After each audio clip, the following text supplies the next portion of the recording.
Who wants to start things off? Hello. Hi.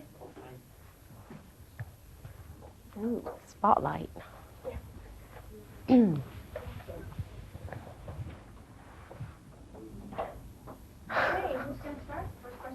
Hello. Congratulations with your daughter. I just want to ask you a question out of curiosity. Did you name your daughter after the famous cathedral in Lourdes in France, where they have this sacrificing water? No, it's a village actually. I named her after a village in France. Yes. Mm-hmm. Why did you do that? Because it's a village of healing, and it was a place that my mother always wanted to go to, but she never got to go, and so I named my daughter that. Jumping from daughter to album. Yes. Whoa. Happily. Do you think that getting a different producer is the first key to assure musical change in your songs? And if so, why William Orbit? Jumping to a new producer, is it a what? A key for assuring a musical change. Changing, evolving. Oh, sure. I mean, each producer has a different sensibility, different musical sensibility. In the end, I worked with William because I love the music he makes, and I wanted to collaborate with him. Yeah, hello. It seems like you've been listening to a lot of British music. I don't know, listening to to the album, like I don't know, like Portishead and stuff like that. Is that big influences for you nowadays? I've been listening to Portishead since their first album, and I've been listening to Tricky and Goldie and Bjork and lots of British artists for years now. So I would definitely say that sound has influenced me. Yeah. But so there's lots of Indian music and Moroccan music and classical music and yeah. Hi, over here. I was curious, I was struck by, when listening to the album, how there was a sense of regret almost that having spent so much of your life on your career. Is that true, or is that... No. I don't have any regret about my work. Mm-mm. I mean, if there's any reference to my work, it would be in the first song. And it's not really about my work, it's about fame. But I certainly have no regrets. So there's one Indian song on the album. So was it hard for you to learn the language or to practice that? And I've heard that the first album title was Mantra, was supposed to be. That was one of the many album titles, yeah. Well, I'm singing in Sanskrit, and that's traditionally I practice yoga in Ashtanga yoga. You chant Sanskrit prayers before each practice every day. So I learned different prayers from my yoga teacher, and then I really liked the language, and I started to sort of study what I was actually saying, because even though I liked the sound of it, I wanted to know what I was saying. And then my yoga teacher introduced me to a Sanskrit professor who I studied with, and just took kind of like a crash course in pronunciation and the history of Sanskrit and where it comes from and how our language comes from Sanskrit. Like Latin, it's like one of the oldest languages, so it was really interesting. And that totally influenced me, and I wanted to have a song that I sang in that language on my album. What's the story in the song? What's the story? It's a prayer. It's actually a combination of prayers, like from the 13th century. So it's about, I mean, the Reader's Digest version would be, it's a prayer for humility and strength and achieving happiness and bliss through pure consciousness. That's it. I'd like to follow up a bit on the yoga question. Can you tell me a bit what yoga gives to you and how you got into it, you know, how you experience it, what kind of yoga you do? Can you talk a bit about that? Well, I started off doing Hatha yoga, but I wanted something that was more challenging, so now I do Ashtanga yoga. But, I mean, the whole thing about yoga is that you could just sit in the lotus position and you're doing yoga. You could just take a walk on a beach and you're doing yoga. It starts with your state of mind.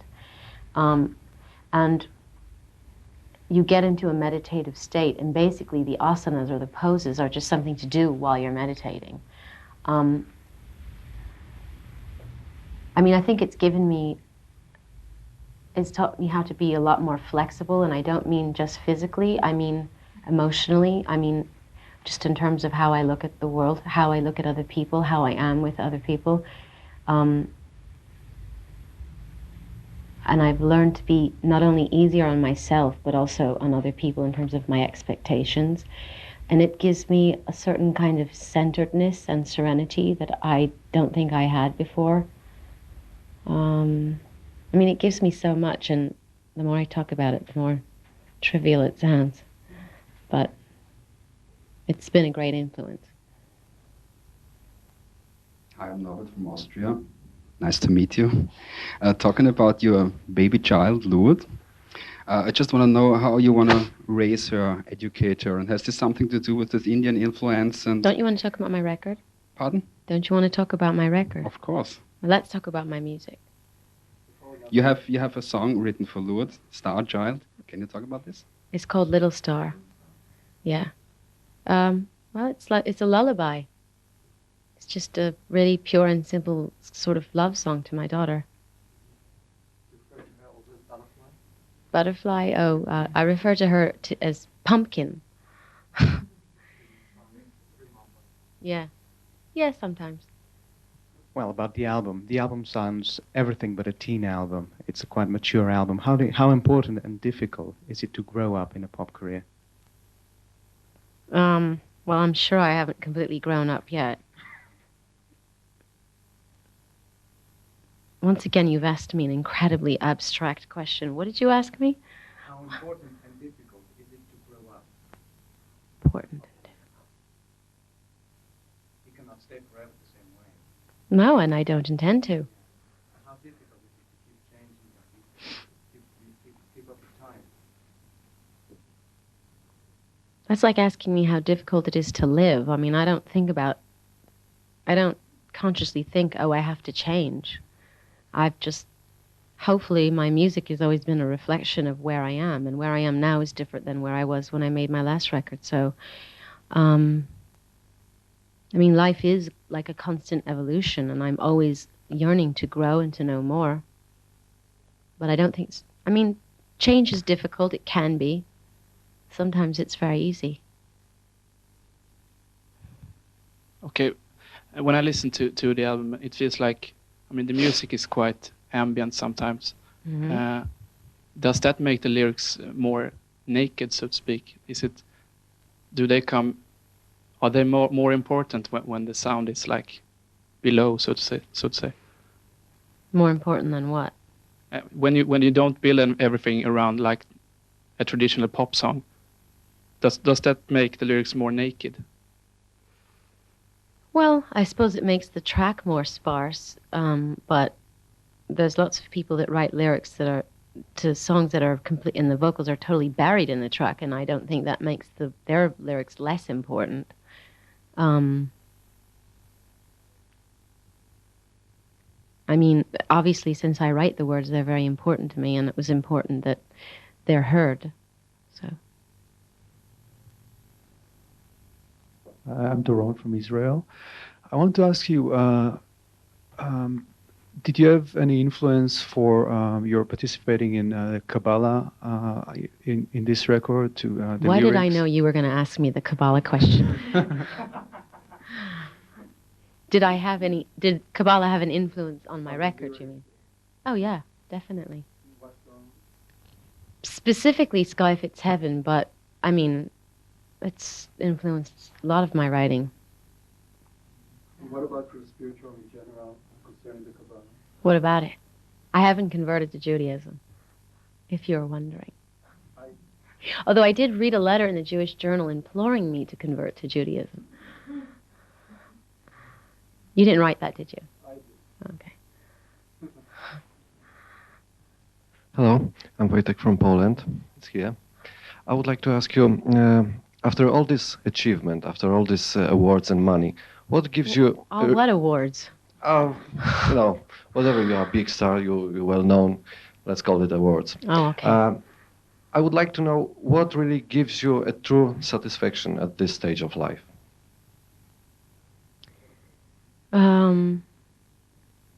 What gives me true satisfaction? Well, looking at my daughter every day gives me incredible satisfaction. Hearing a song that I've written and hearing that it's absolutely what I intended to do, that gives me a great sense of satisfaction. Making someone laugh, I mean, normal things. When I was listening to the record, it sounded to me very futuristic and Futuristic? Yeah, and that we are getting close to a new millennium. How does that affect you?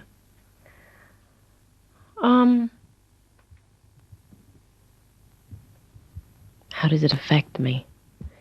Well, I think it probably affects me more in an unconscious way. I mean, I'm not sitting around thinking about how the century is almost over with, but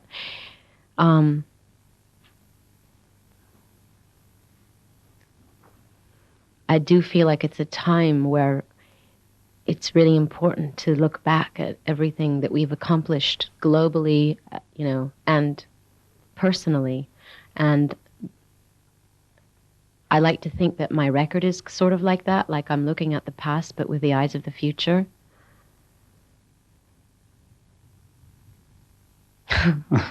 Not the answer you wanted, I suppose. I don't have an answer. It means exactly that.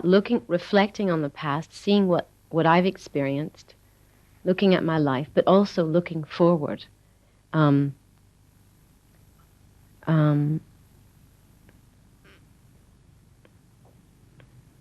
do you think it means? I think that doesn't matter. It matters what you think it means. Well, it's just, I mean, obviously, all of the songs are semi-autobiographical to a certain extent, and it is about me looking back at my life and sort of coming to terms with what I've accomplished, what I've done, what I've experienced, and then looking to the future and saying, and this is where, this is what's important to me. This is what I've done, this is where I'm going. I am Eric Fratino of Spain, and I listened your new album. And for me, it's strange because the music is very slowly, is spiritual, and when I hear the song, I think Swim. I think, say the children's killing children's, the students raped teachers. Mm-hmm. It's very violent. No? Well, the world is very violent. Yes, but the music of this album is different of your another albums. It's very slowly, the music, spiritual, you say now. Well, there's some fast songs on the record, and there's some violent sound on the record. I mean, that song in particular is really about me looking at the world and seeing what's going on and commenting on the violence that happens around us. Excuse me, I'd like to go back to an earlier question when you said that the first track pertains to fame. Could you expand a little about that, fame, the good, bad, and the very ugly? The good, bad, and the very ugly. Oh, it's not that bad. Well, I mean, I like to refer to it as the agony and the ecstasy because there are a lot of great things about being famous and a lot of privileges that I've been afforded, and there's so many great things, people that I've met, places I've been able to go. And that's the good part about being famous, the ability to reach people, to affect people, to inspire people. But the bad thing is that obvious things, you don't have any privacy. People feel like people feel like they know you and they feel like they have the right to sort of judge you and write things about you. But aside from all of that, if you're not a terribly evolved human being, I mean, it can end up becoming a substitute for real love. I mean, and I think probably at different times in my life it has been. And could you please talk a little bit about The Red Door? The Red Door? Yeah. Well, that's a movie. I know, but could you address it here still? We might not see it for a long time. Okay, well, it's a movie that I am probably going to do in the summer. It's a small independent film based on a true story about a brother and a sister. It's very simple, but it's good. Back to your music. This album is very different than what we heard before from you. It's very mature. Did you have any concerns while making this album that your fans around the world won't necessarily know how to take it, how to enjoy the change? No. I mean, I've learned a lot. I've studied a lot of things in the past couple of years, and I wanted to share what I knew, and I didn't. I mean, I'm not saying everyone's going to be able to like grasp the concept, but even if people just get into the music and they don't understand the lyrics, that's okay too.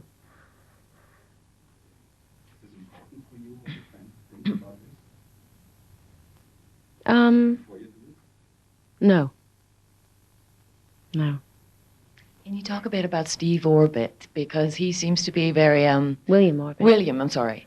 He seems to be very important on this album. I basically, what I read about he's my it- co-pilot. Exactly, he's your co-pilot. And Yeah. he even plays the one guitar that's on it, I think, isn't it? No, he plays a lot of guitar. There's guitar in Ray of Light, there's guitar in Swim, there's guitar in Candy Perfume Girl, there's guitar in Sky Fits Heaven, and he plays all of them. And it was a complete collaboration. But can you talk a bit about him? Who is he? How did you meet him? Well, he's this English bloke.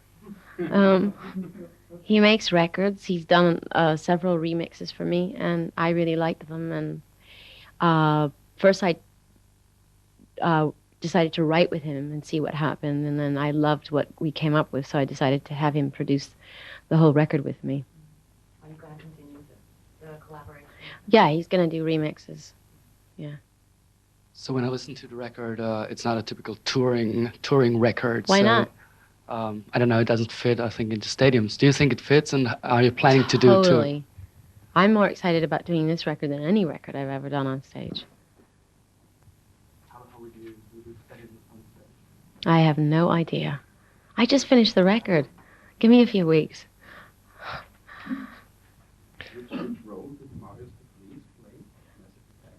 You're supposed to have a microphone.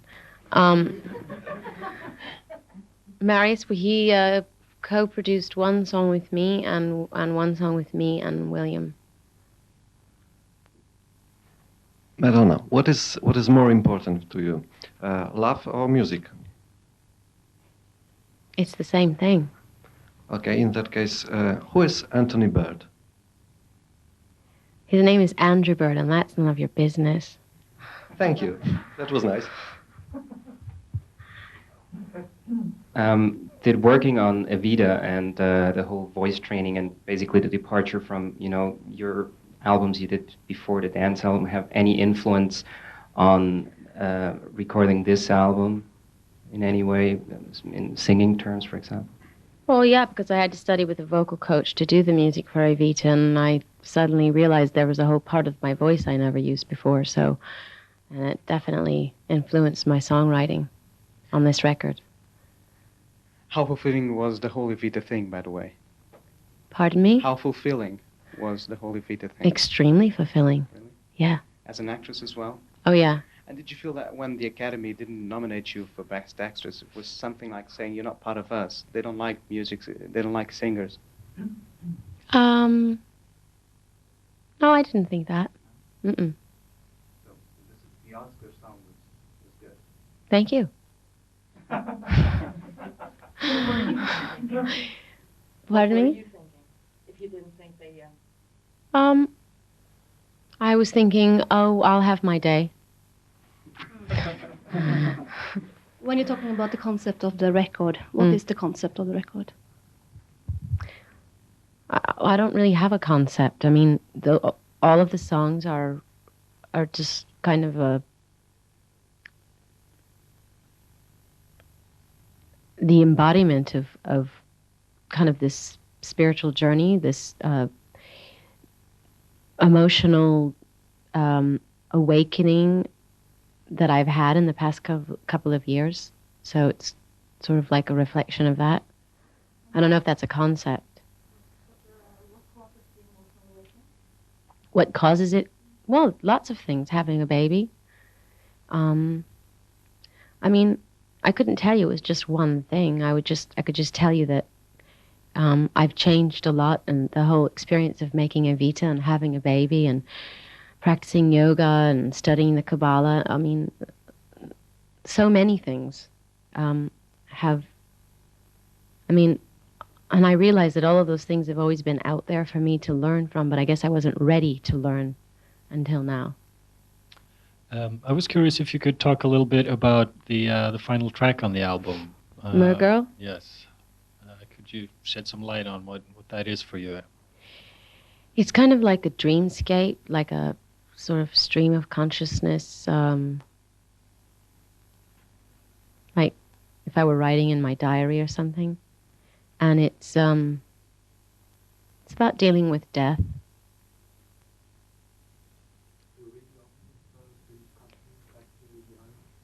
Excuse me? No. In one of your songs, you say, "I was too selfish in the past." I lived so selfishly. Yes. Yeah. Do you have any regrets about it? And did you? No. And how did you change now? I mean, I guess now you're not selfish. I mean. Oh, now I'm perfect. All right. I'm trying to be a better person. Madonna, you're talking about being very excited playing this stuff live. Yeah. I heard you eventually doing a tour this summer. Mm-hmm. No, not this summer. Fall. In the fall. Summer '99? No, in the fall.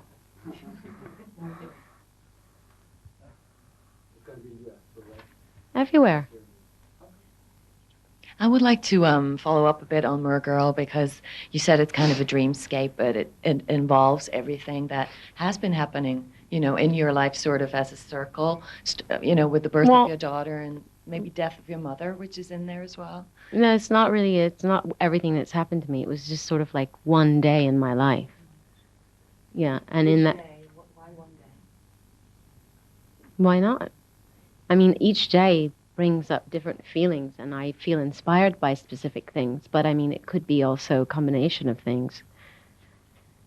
I mean, what happened in that song, what I wrote about actually happened, but the theme that I'm dealing with is death. Many famous people saying that actually man is always lonely. Do you feel sometimes loneliness? That what is lonely? People, famous people saying sometimes that they are feeling lonely. Do you? Do you? It's not a question of me, it's a question of you. But I don't think loneliness has anything to do with fame. I think everyone feels lonely from time to time. Don't you think? Okay. I win. I want to know which song of this new album do you prefer? I think you have. The first and the last. And all of them in between. I've been watching most of your videos before I arrived, and it was something like 40. And who are you of the videos? Which are you most proud of filmatically? Yeah.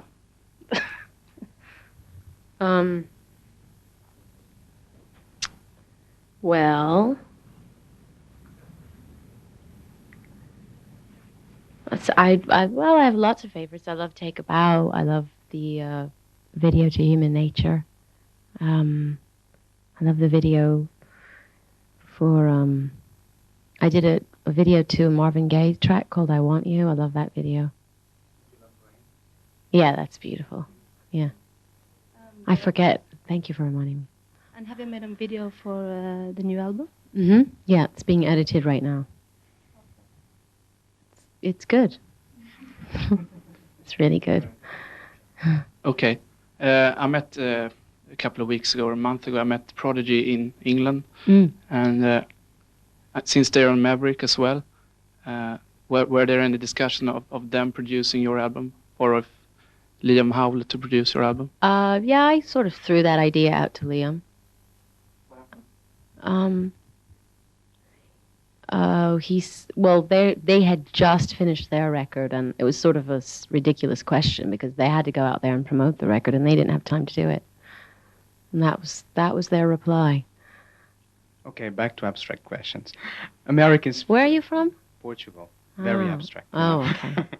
Apart from the State of the Union thing, Americans speaking about Clinton and his sex scandal, what do you think about that? And would you write a song about it? It's so stupid. Such a stupid issue. America's speaking about it. Well, then why should I write a song about it? Well, to make fun of it. I don't want to give it another moment's notice. I think it's ridiculous. I think they should leave him alone. Good.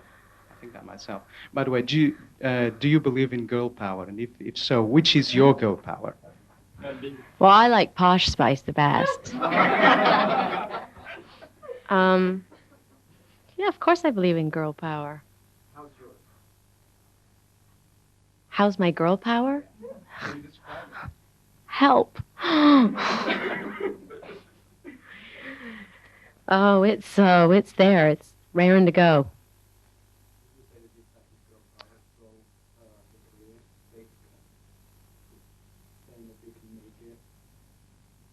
Yeah.